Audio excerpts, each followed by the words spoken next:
பெருவிழாவில் ஆனந்தம் youth foundation நிறுவனர் செல்வகுமார் உள்ளிட்ட பலருக்கு தர்மபுர ஆதீனம் விருதுகளை வழங்கி அருளாசி வழங்கினார். ஆவணி மூல பெருவிழா மயிலாடுதுறையில் உள்ள பழமை வாய்ந்த தர்மபுர ஆதீன திருமடத்தில் கடந்த மாதம் 31ஆம் தேதி துவங்கி 3 நாட்கள் நடைபெற்றது. முக்கிய விழாவான விருது வழங்கும் நிகழ்ச்சி நடைபெற்றது.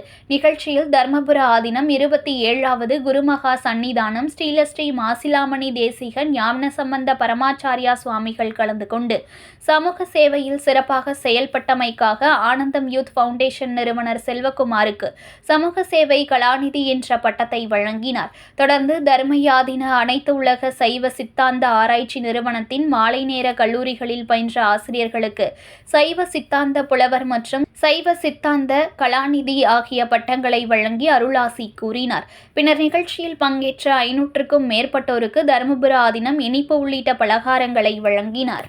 செய்திகளை உடனுக்குடன் தெரிந்து கொள்ள லைக் பண்ணுங்க, ஷேர் பண்ணுங்க, சப்ஸ்கிரைப் பண்ணுங்க, மறக்காம கமெண்ட் பண்ணுங்க.